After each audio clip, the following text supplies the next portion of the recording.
Hi, it's Paul Banis, GreatDad.com, and thank you very much for joining either the podcast or the YouTube version of the podcast. I'd really appreciate it if you took just a second to subscribe either on your podcast app or in YouTube. It doesn't really do anything. It's not going to send you any emails. It's just going to show up more often on your feed, and it does me a lot of good in terms of getting more exposure for this work I do to support dads. I'd also like to invite you to come to my page, GreatDad.com/go, if you'd like to discuss more about any of the issues that we are covering within the podcast, especially if there's any way I can help you to be a sounding board in your own struggles to be a dad and to be there for your family. So take a look at that. It also includes a link to my course on gratitude, where at GreatDad.com/gratitude with a offer to take that course for free. So see you in a second.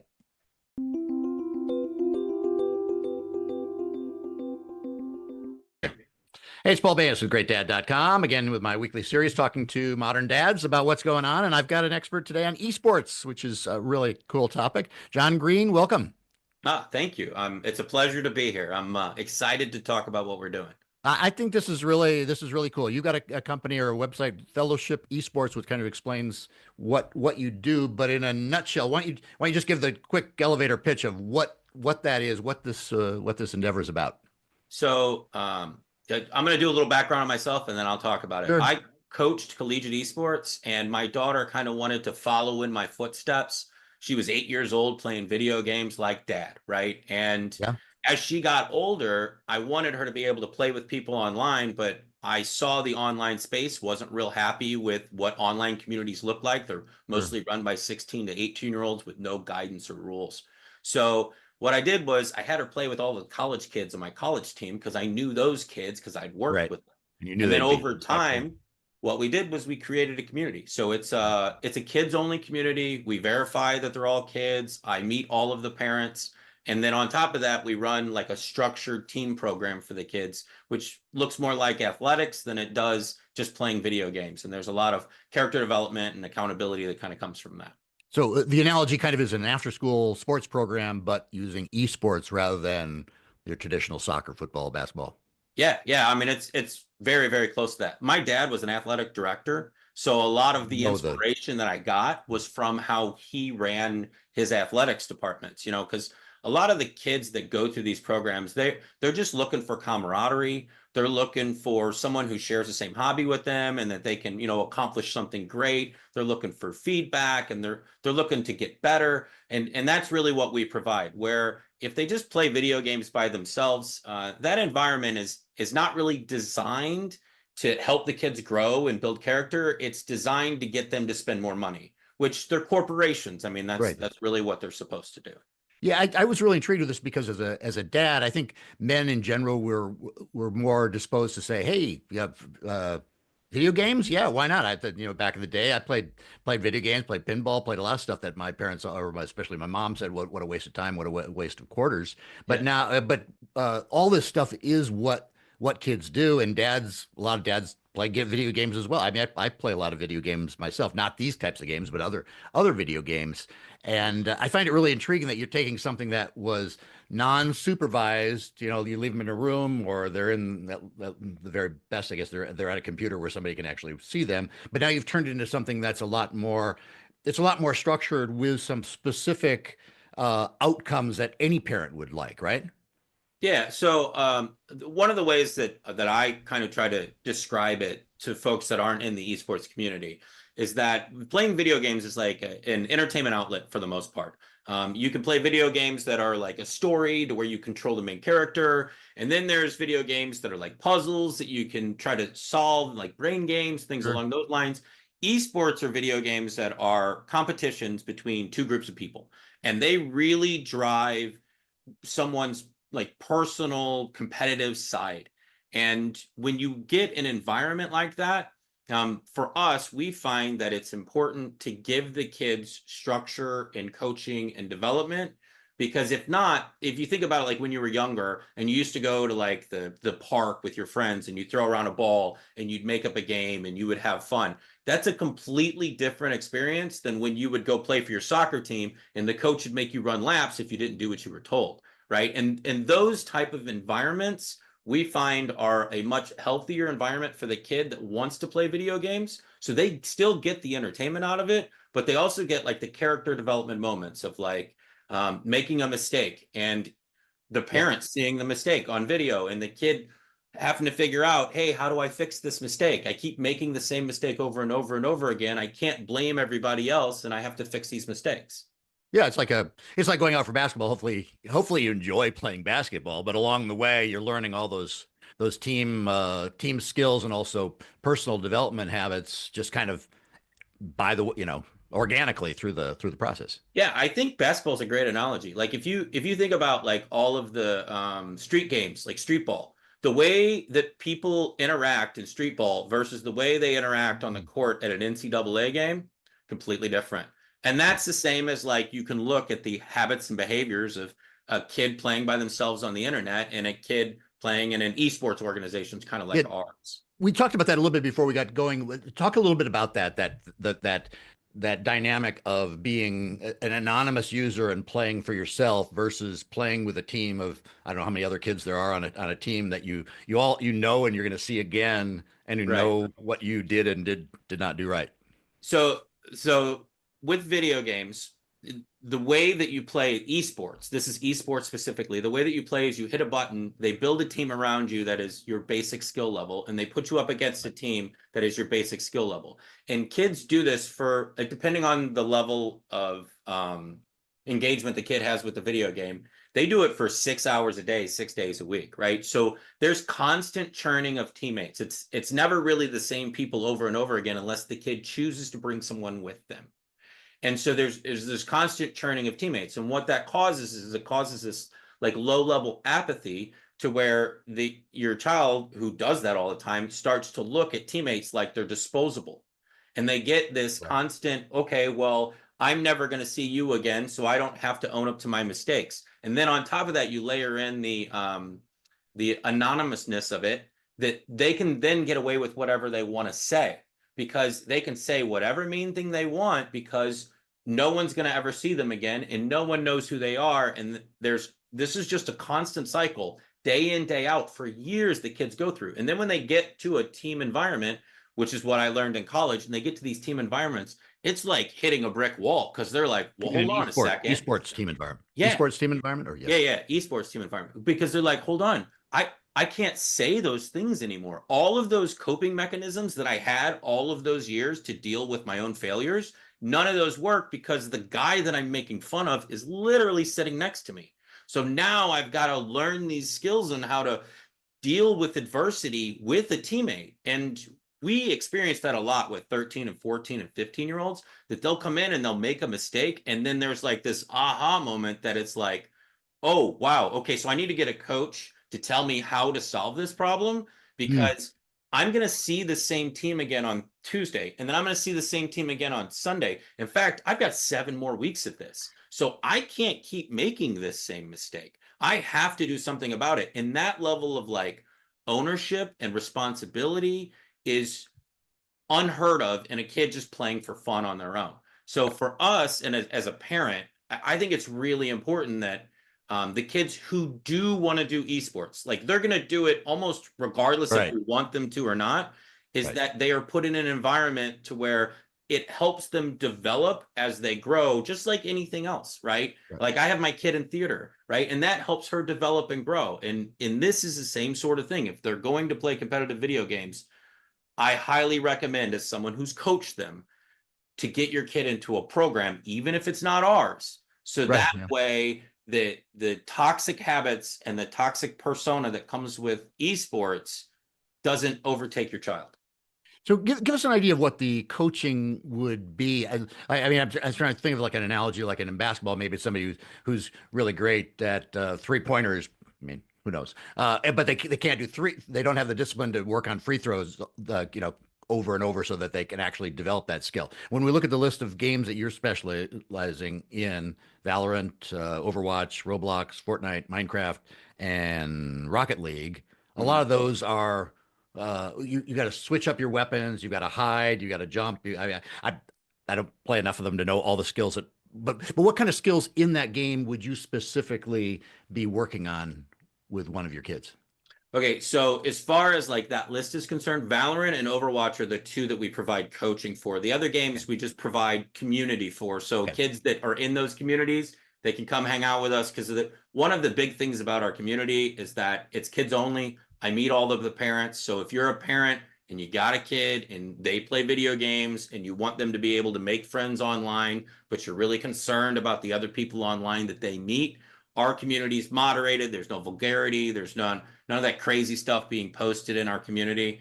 But one of the analogies that I like to give parents when I'm talking to them in our onboarding phone call is, and I'm going to date myself here a little bit, but back in the 90s, when parents would go out of town, we would have house parties. And house parties is where a lot of things happened that wouldn't typically happen when parents were around. And online communities like Discord, which is the primary social media service for esports, it's basically a parentless house party 24 hours a day, 7 days a week. And so what happens is people keep one-upping each other on the degeneracy level. And by the time they get to 18 or 20, it's like a degeneracy competition. And we don't have that in our community. So if you've got a kid and you're like, hey, I'd like them to be able to be around other kids that play video games, but limit the degeneracy, we're a good outlet for that. And then Well, as far as like coaching the kids are concerned, so just like any competitive endeavor, you have fundamentals. So like in Valorant, and then these are terms that I'm going to use that are specific, but think about it like in basketball, the way you pass a ball, or if it bounces off the floor, or how hard you throw it. In Valorant, it's the same thing. It's, where your reticle is. It's called crosshair placement, right? And it's important for it to be at certain heights on certain points of the map. There's things called jiggle peeking, where like when you're looking around a corner, you're constantly moving, you're not staying stationary. Right. There are a bunch of like little things like that we teach the kids. But then in addition to that, one of the biggest things that we teach the kids is communication. So communication in video games in an anonymous world is not very quality. It's mostly negativity and insults, right?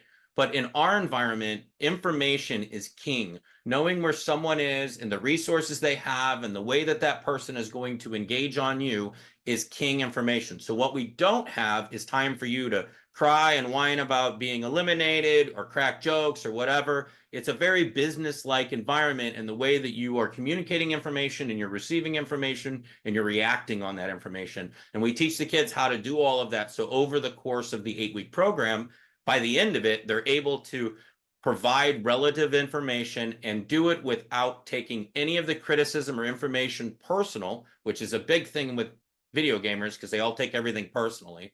We teach them how not to take it personally, how to leverage that information, and then how to capitalize on the information. So, and I'm trying to say that in generic terms, but like from an Overwatch standpoint, what heroes to play, what walls to stand on, when to move forward, who to engage on first. Like we teach all of those things as well. What weapons do you choose? Which Well, so in Valorant, there is a gun economy. So we do teach them how to manage the economy. But in Overwatch, the hero you pick, it determines what gun you have, which determines your play style and all of those sort of things. So that's when you get into like in-game strategy, which we teach, but we also teach communication, and then we also teach mindset.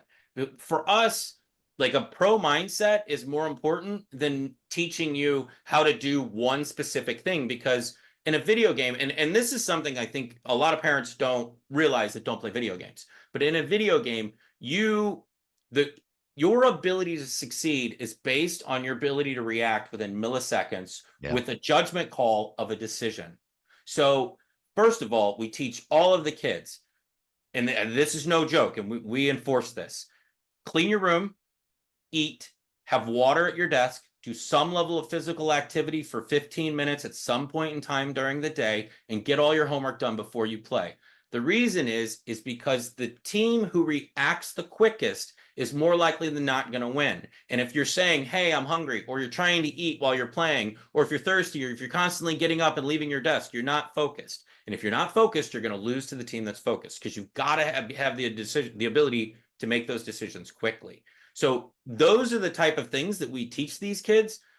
Additionally, hey, you want to throw your utility, your special abilities in this certain place and coordinate it with your teammate doing the same sort of thing. Like in Valorant, it's all about holding an angle. So that way, if an opponent comes through that angle, they've got to take a 50-50. Do they look to the left or they do look to the right? Well, it doesn't matter, because they're going to get eliminated anyway, because you've got the left and right both covered. So we do teach those things, but it's not as simple as that. We're not just teaching the kids how to throw a basketball. We're also teaching them all of the other things they need in order to be a good teammate and a team player and to succeed in a team environment.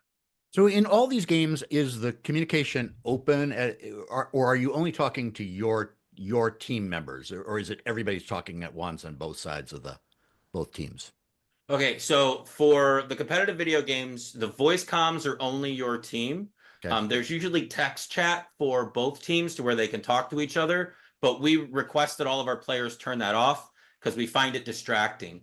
Some kids are really good at being negative, like that's the thing they're pro at, is trying to get in people's heads, and we don't allow our kids to be that type of player. And then if the other team has it, we typically just tell our team to mute all text chat, because it's not gonna give you an ability to win by listening to your opponent talk trash to you. However, when we do play internal practices where like our two teams mix and play each other, there's usually a little bit of vocal banter that kind of goes on, because there's that like camaraderie scenario. It's kind of like a practice squad. Yeah, And I'm curious about that. What is there a value to that? Because I've had some great times trash talking teams where everybody loves each other and it's taken in good spirit, and it kind of almost actually builds up the team because you kind of expect it, and if everybody is doing it at the right level, I mean, sometimes people get out of sync. But is there any role for trash talking in this process? so there's a role for banter, I believe. Banter. Banter is a way to trash talk where there's a genuine level of respect for your Right. opponent. And then I'm just going to take a kind of a step back as like a parent and get away from like the esport coach and kind of put on my parent hat. There's a lot of kids that play a lot of video games because their individual parenting that was done towards them wasn't very strong. And they may have not been treated in the best manner. And a lot of the way that they act online is a direct reflection of that. So what we try to do when we're working with the kids is we teach them how to ignore the negative emotion that's constantly flooded into you when you're in online play, and learn how to pick out and decipher the appropriate information. Wow, So that's a really great life skill. yeah, definitely. And you know what? It's super easy to do in esports because everybody's so negative. And the other thing about it is It's not like you have to wait 2 days for it to hear it yeah. again. It's like every minute. And from a physiological standpoint, and this part is the part that's like all the parents understand almost immediately. From a physiologically standpoint, you got to understand that these kids are in a fight or flight scenario, right? Like they're getting eliminated, right, from the round. So their adrenaline is super high. And that's why you hear kids like scream at 2 o'clock in the morning. And you're like, what are you screaming at? It's because their adrenaline's so high, because the pressure's so high, the match is so close, right? It's like an overtime game in basketball and someone just fouled out and you're frustrated and you scream. It makes a lot of sense on a basketball court, and it's lauded on a basketball court. Doesn't make a lot of sense at 2 a.m. when everybody else is trying to sleep. So for a parent, you see that and you're like, wow, these video games are driving my kids nuts. It's the other way around. It's an outlet for them to get all of that adrenaline out in these highly competitive scenarios. So when you take all of that, what we teach the kids is everybody's going through that. Everybody is feeling those emotions. So when they scream at you, that doesn't mean ignore them. That means figure out the relevant information that you need to make the decision to take the fight and win the game. Because you've got to keep your eye on what is going to be the most successful outcome from you, and don't let other people's emotions influence that. And that's the kind of stuff that we teach these kids, that like people don't associate with video games. People don't associate that with esports. But the reality is the only way you can get through these seasons is to learn those things. Otherwise, you're going to end up tearing down your teammates and you're going to end up getting toxic and all of those things throughout the course of the season. So is it difficult to get the kids to join this program when the parents suggest it, or are they like, I'm all in, you're actually respecting the fact that I like to play these games, I'm gonna learn all these skills, and by the way, I'll get some life skills along the way, or how do they react? Well, so this is the wild part. And when we put this together, we didn't know how it would work. So first of all, we have like this barrier to entry, meaning I have to meet the parent. So that eliminates a lot of kids right off the bat. And they have to be over 13. Let's specify that they have to be over 13 first. Over 13 and under 18. Yeah. I have to meet the parents. So most kids whose behavior is what I would almost coin as too far gone, they won't even get their parents involved because they know what their behavior's like. And they know if they did that stuff in front of me and I told their parent, they would be in a lot of trouble. So that usually eliminates that group right away. And so mostly what we get is, we reach out through kids that are looking to be on teams, and we're like, hey, we've got this thing. But the big thing for us is we need to be able to talk to your parent, meet your parent, put you in this community. And then when I talk to the parents and I tell them about my approach and who I am, they're like, wow, I wish this was always here. Like, I can't believe someone's not doing this. And I said, well, I am. And the only reason I know about it is because I coached in college. And when I coached in college, as a parent, I saw all these kids with all of these like social defects. And I was like, and I don't want to say that directly to any of my teams. I interacted with a ton of kids in tier 2 or semi-pro esports and in college. And they all had like similar social defects. And for me, it was like, someone's got to take the helm here and like make this happen and put something together for kids coming up. And you hear about like high school programs and middle school programs. And in most of those situations, those kids aren't really supervised and they're not really given the place to go after school, but not a really a coach. It's almost like an after school daycare activity. Yeah, but the other big problem with that is that I wish parents understood more is that not every kid plays the same game. Not every kid is as good as every kid that plays the same game. So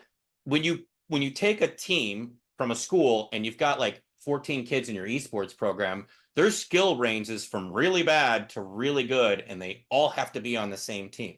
Whereas like an environment like ours, what we do is we take older kids, younger kids, regionalized kids, high skill, low skill, and we kind of group them together in teams that make more sense for them. So they're not going up against, Wayne Gretzky in their nest match, or they're not like dumpstering 13-year-olds all the time and not even having fun. So we focus on all of that to try to give kids the right experience. We should probably specify that your program is online only. I don't know if you ever physically meet any of these kids ever at all. Well, so the hope is that we can figure out a way to share this message with everybody so parents can see this and be like, oh, my kid plays video games, I want him to do this.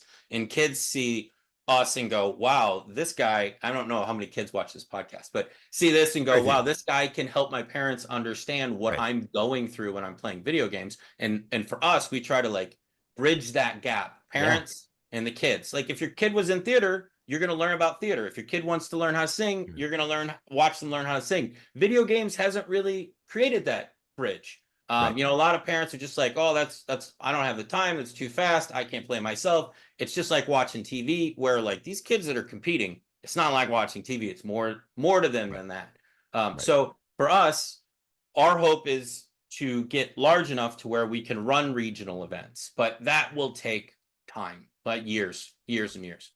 And do you have any program or anything in the works for the parents? Because I know as a dad, I didn't grow up with the same these kind of games, and they're very hard, I think, to play for a lot of people who didn't get involved in like what you're talking about, the really quick muscle memory and awareness of a situation and all the little tricks you have to play. You have to be able to switch weapons and switch dynamics constantly, and that's not a skill that a lot of people who come into it at 40 or whenever their kids start playing they're into. And I don't know if you know the author Nicholson Baker. He's a literary novelist, but he went through the trouble of learning Call of Duty so that he could play with his kids online. And I think there are probably a lot of guys who would love to be able to play with their kids but didn't necessarily grow up with that. Is there anything that you do for adults?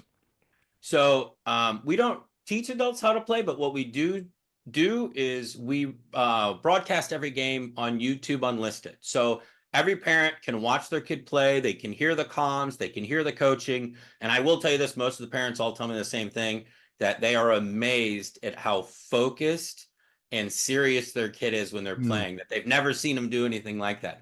But in addition to that, most parents, like, I don't know how many dads are going to watch this have ever watched a Valorant game before, but they probably don't know how to read the scoreboard or the Yeah, kill yeah, yeah, feed, right. or even know which character is their child. So what we do is once a season, I actually do a parent night, and I'm Oh doing it yeah, tonight, funnily enough, to where I sit with the parents and I teach them how to watch the game and teach them small little things about the game. So think about it like football, right? sure. The first step in understanding football is not the offense and defensive line. It's quite literally the scoreboard. Like, who's winning? How do you read a Right. scoreboard? How do you read timeouts? How do you read, like, how many points do you get for this? How many points do you get for that? So I walk through all of that with the parents, so they can sit at home and I'm going to date myself a little bit here as well. What we do, the reason we do it on YouTube is because they get it in their email, they hit a button, they beam it to their TV, they have a glass of wine, and they watch their kid play video games. And I try to teach them just enough so that way when the game's over, they can go to their kid and say, hey, I saw you do X, Y, and Z thing, plant the Yeah, spike, clutch, or whatever. And I can tell you, the kids are just enamored by a parent that can come and understand what the kid went through and that it was something special. I'm gonna give you a personal story about my life. My kid had a 1v3 clutch, which is not something you don't see very often, meaning she by herself took out 3 opponents.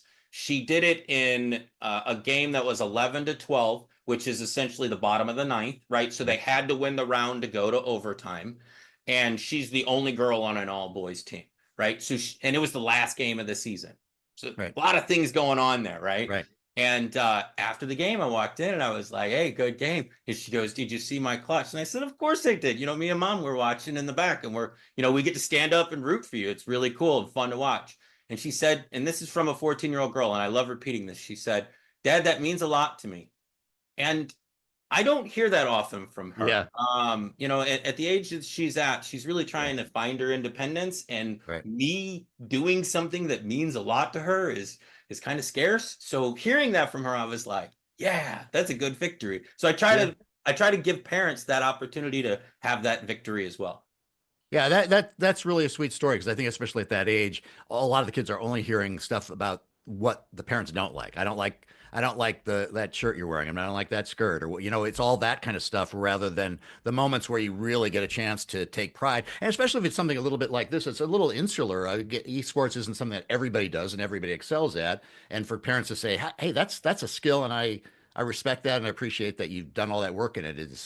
That's always a good message, right? Yeah. That somebody was determined, they're focused, and they achieved something, and the parents recognize that. It's a great You combination. know, I always ask my daughter about school. I don't over focus on school, but what I tell her is I say, if you're going to have to invest your time into something, you might as well make that something turn Mm, out to be good. yeah, And so when it comes to grades, we talk about grades as a result orientated thing. We don't talk about them. We say if we don't get the result that we want, we have to reflect on the practice that we put in place to get that result. And that's the same thing we teach in these kids in this program, which is you never really win the championship on the day of the championship. You win the championship and how serious you take practice for the 8 weeks leading up to the championship, because you're never going to change as a person 5 minutes before the championship. You're really just a reflection on how you've practiced and what you've practiced for the past 8 weeks. So sure. for us, we find that it's important that these kids go through that process. And like with my daughter and her grades, these are like life skills that transcend just esports. It's not an entertainment object. And the reason I bring all that up is because one of the things that I've figured out as a parent doing this program is that if your kid's doing laundry, it's a lot harder to teach them a life skill because they don't like doing laundry. If your kid's doing homework, it's harder to teach them a life skill because they don't like doing homework, but they love playing video games. So if you can like bake in life skills in video games, it's Sure. almost like putting sugar on medicine. They don't even Yeah. notice it. They just take the medicine. And they're Yeah. like, you know what? I will clean my room. I understand why I need a clean room. I will do my homework. I will exercise. I will drink water. I will bathe. And I'm getting all of these things out of these kids because they know that it benefits them in the video game. I will watch my gameplay. I will treat my teammates with respect because it's in a video game. You try to get a kid to do that on a science project. If they're not super into science, they're going to be like, whatever, dude. Right. So Right. we leverage this environment to help these kids develop, because if they actually want to be good at the video game, we have to eliminate the bad habits. So it's kind of like a two-sided project for us. Yep. Yep. So I think any dad who's been listening this far into it is probably very, very intrigued by this combination of giving the sugar and the medicine, as you just said. What is the process? What are the costs? What are the different tiers of involvement that dads should think about for their kids? So the process is pretty simple. You go to the website, you schedule a meeting with me, and we talk for a couple minutes. It's a way that my verification process is as simple as a Skype call with a parent and a child. I can usually tell within the first 15 seconds if it's an actual parent or not. And after that, I'll walk you through kind of like the program of what to expect on like a weekly schedule basis. And if your kid wants to try out for a team, the tryout windows fall. We have all of that listed on the website. They fall at different times of the year. The monthly service to be in our community is free for the first month, so the kids can figure out Oh, if well, it yeah, fits great. for them or not. And then after that, it's $35 a month. You do need to be a community member in order to go to the classes and the practices and stuff. Most of the kids that are in our community are pretty active, and we are still a very new community. So there's only, I think, maybe 30 kids in there or so, but we're growing pretty quickly. And then if they want to do the teams program, they can create teams on their own, or they can do a coach team with us. A coach team with us is an 8-week program, and it's $300 for the 8 weeks. The way that I look at it is it's very similar, like after school gymnastics, like my kid did, which was about $150 a month. It's very similar to that, Mhm. except we end up spending a lot more time with the kids.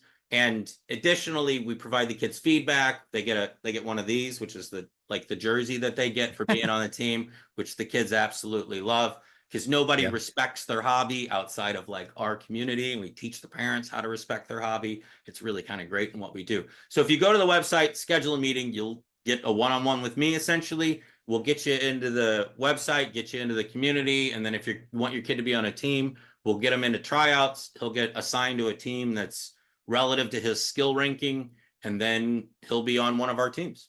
Yeah, that's fantastic. If my son weren't already 20 years old, I'd be I'd be signing him up.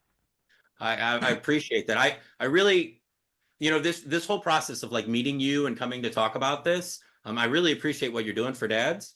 And I think for me, it's really just about getting the word out, because once Yeah. parents kind of hear about it, they're like, oh yeah, oh yeah, this is definitely needed. And it's weird because the kids are like, no, you can't spend money on video games, and the parents are like, no, you can. For this you can, because this Right. makes sense. You asking me to like buy you new skins or guns or whatever in a game, that is not this. Those are two Yeah, totally that's not different the things. yeah, right. Exactly. So Yeah, yeah, yeah. And they're right now you're limited to those 6 games, and most of it's on computer. Though you did tell me you have some options for play on other platforms. right. So our Overwatch program allows for kids who play on the consoles. So we mix consoles and computer play in Overwatch because it's the club system that we have designed for them. It works if you're on a console or a PC. For Yeah, Valorant, we only do PC right now. We may go to console if there's enough interest for it in the future, but right now we're really focused on giving the best experience to the kids on computers. And and we'll grow into all of the other games as well, because yeah. I have a vast coaching network that I have relationships with from collegiate. From your And the colleges, yeah. other thing is I want to give these kids that are like aging out of collegiate career opportunities where they can come then coach these kids in this community and teach the kids the lessons that they learned, because the reality is you will never survive a collegiate career if you haven't learned a lot of the interpersonal skills that are needed to survive that kind of environment. So, you know, I want to be able to provide those kids that age out of the program a way to like help kids in the future.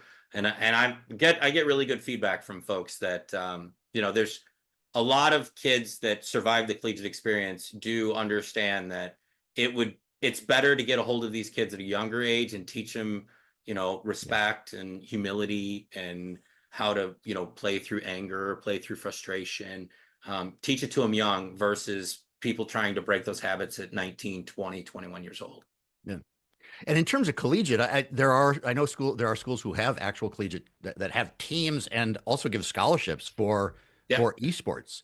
So, I mean, is that something, you know, a lot of parents totally try to game this whole crazy system we have and try to force their kids into sports that they know will, you know, be easier for them to get a scholarship or even get into Harvard or Yale or whatever crazy school they want to get into. Is that something that is even a factor here, or is that? Oh yeah, 100%. So Yeah. I don't typically use it as like a selling feature because a kid has to like the video game. You Yeah. can't. So the difference between a video game and like baseball is you can just work out in a gym and then go play baseball for like 4 or 5 hours a week and kind of be okay. Because a lot of it's running and stuff like that. Where with a video game, a lot of times you need to be able to play it 4 to 5 hours a day, 5 days a week, or something along those lines. The threshold of engagement is much higher. So if your kid is really interested in being the best, then of course we'll teach them the skills that they need. I mean, I gave out a ton of scholarships at Mizzou.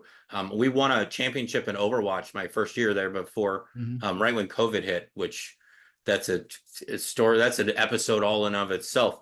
But yeah, so scholarships are a thing. I'm familiar. I won an award for being a collegiate esports advocate of the year from the like major governing body in collegiate esports. So if a kid does want to go that path, I could point them in the You have right the direction. resources. I could get them opportunities and I can teach them how to excel in those environments, how to excel in tryouts and stuff like that. And it's kind of baked into what we do. I just Good. don't want to give parents the wrong impression that, you know, like that's immediately going to happen Right. because a lot of that comes down to those programs that offer that. A lot of that comes down to how well the kid performs in the public space, where we teach the kid how to perform in a private space in like an actual team environment. So like if you get your kid a tryout, they will definitely be noticed almost immediately. One of the ways I describe that is, so like my wife was a cheerleader for a long time. And when we go to learn a new dance, she just learns it because she understands how to learn choreography.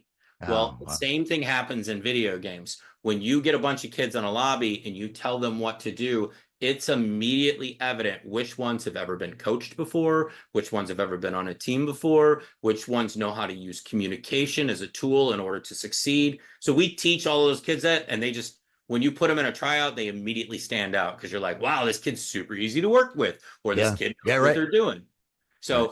So yes, it can benefit them in that mindset, but we don't have a specific like roadmap to get a kid from nowhere to collegiate superstar.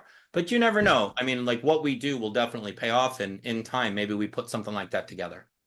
Yeah. Interesting. So, a personal interest of mine, I play more narrative based games, and I just wonder what the crossover is there, or if you have any perspective on why narrative based games. I know they're incredibly expensive to develop, and they're very risky undertakings. So there's a lot of debate over whether they could ever be really a literary art form, or whether The Last of Us is probably the highest degree of artistic expression we'll get in a narrative games.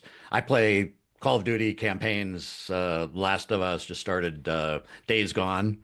Do you have any perspective on narrative games versus the type of games like Fortnite and Overwatch? So I typically play competitive games. I play decision-based competitive Right. games because Fast. oh no, I'm slow. I play Hearthstone. I'm a nerd. That's why I coach, right? Because coaching to me is like putting Slowing it puzzle down. pieces together in order to get them to do something. Because I can't control the mouse once I set them free. So it's kind of like hey, I'm going to put this here and see what happens. I play a Yeah. lot of auto battlers. My wife plays a lot of simulation games like Stardew and whatnot. And then once a year, we have what we call gamer season at my house. We pick narrative games and I play them so we can enjoy them like a movie. Those games are like Elden Ring, Kingdom Come Deliverance 2 just came out, which I'm very excited about because I love the concept of, medieval Europe and some guy walking around with a sword and a horse. So I think those games are great from an entertainment standpoint. I think, especially with the kids nowadays as they age, sitting and being still and watching a movie is not something that they're going to have the skill set to do. I don't know if that's necessarily a bad thing. Like with my daughter, and I keep using her as an example, but she's right here, so it's easier for me. She struggles to sit and watch a movie without having other things entertaining her while Right. she's watching a movie. Now, I know to certain people that may seem like, well, that's not necessarily a good thing. But from my perspective, she used to go to school. Now she goes to online school. The reason she goes to online school is because at school, they would make her sit and wait for the next class. She could do all of the work in 15 minutes, and she'd have to sit there for 45 minutes and do nothing. But at home, she gets to like write and draw and do stuff for 45 minutes. So I bring all of that back to the narrative that I think that these games that you're talking about, these individual one-player games to where it's a story, depending on the level of challenge, like I love the Star Wars ones and I love the Star Wars universe, right? And I love playing those games. So I think those games don't cost enough money.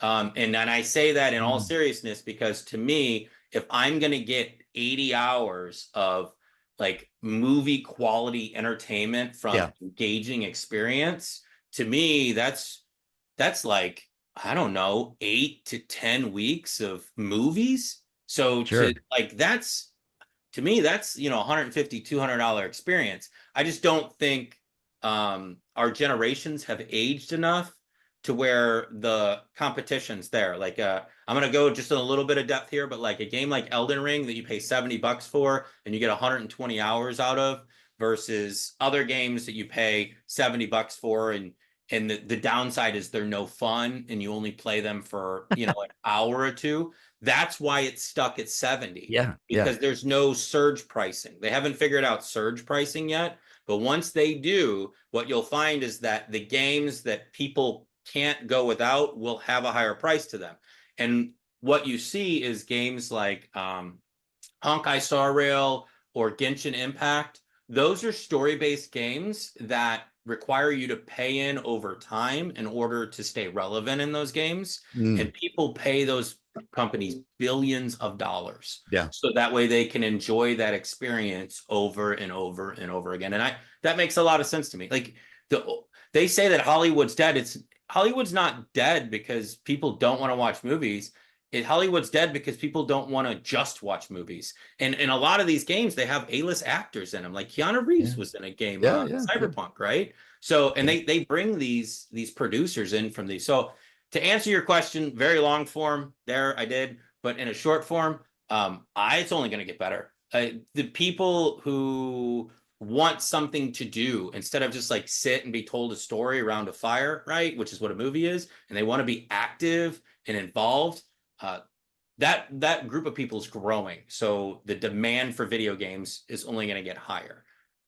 Yeah, I find that very intriguing. Interesting your point you're on price elasticity, because even games that are super, super popular, like Last of Us 2 or Last of Us 3, eventually will come out at $70, $80, like you say, and it won't go up based on demand. It'll only over time go lower. Right. And it seems like you say, for some of these games that are really at the top that everybody wants to play because eventually they're going to be an HBO special and they're, part of the zeitgeist, there is a potential for something more expensive, though whether people have the money or not to pay those fees, that's the other part of the equation. Yeah, there's a lot of like bait and switch. So the marketing around video games is very psychological, and that you can't tell how good how engaging an experience is going to be until you get into the video game. Yeah. Like you never even know. It could be a great game, but like the menu system is immersion breaking. So you can never really get into the character or get into the story because you got to use a menu system that just doesn't work. Yeah. And you don't know that before you pay the $70. So there's really no way to know what you're playing you can't price something because you think it's going to be the game of the year, because there's like this horse race, right? And they've done studies on this. People won't buy a $60 game if the price of a AAA game is $70, because they look at that $60 and they say something must be wrong with that game. So every game has to be priced at the highest level to be considered an opportunity for a highest level game. So they basically started discounts, and it creates this whole like pricing scheme that doesn't work because, again, the surge pricing isn't there. So I don't know what they're going to do, but they're going to have to figure it out, because video games are getting more and more expensive because the expectations are getting higher and higher. And it's important that those companies that do make those really engaging experiences, you mentioned Last of Us, and there's quite a few games out there like that that have emotional impact to kids growing up and learning about, I don't know, relationships or their parents or whatever. There's a lot of great games like that. You don't know in advance, and we want those games to continue to be out there, just like you want good movies to be out there and good directors and documentaries and all of that stuff. You want all of that stuff out there. So that industry has got to figure out how to pay the winners and avoid the losers. But right now, because of the way the industry's set up, the losers still get paid, which means the winners don't get paid as much, which I don't know how you feel about that, but I think that impacts it a little bit in the long run, which is why you see microtransactions, right? Because microtransactions are the way for the winners to win. And people don't like them. They don't want to pay for the new dress for their character. But the reality is they only do that in games that they like. So you see base level $70 and then microtransactions. Fortnite's a perfect example. Free game makes billions of dollars a year on microtransactions because it's a great game. There's other free games that no one plays, and their microtransactions are zero. So yeah, it's a fascinating industry. It'll be interesting to watch how it develops, because I hear both positive and negative possibilities. Well, John, it's a really fun talk with you, because I love video games myself, and I watched my kids grow up and did not have an entry into that world except for periodically going down in the basement and watching them play for a little while. But like as I said, if my son were 14, I would be be asking to sign him up immediately. So people can find you at Fellowship Esports.com. We'll put that in the show notes.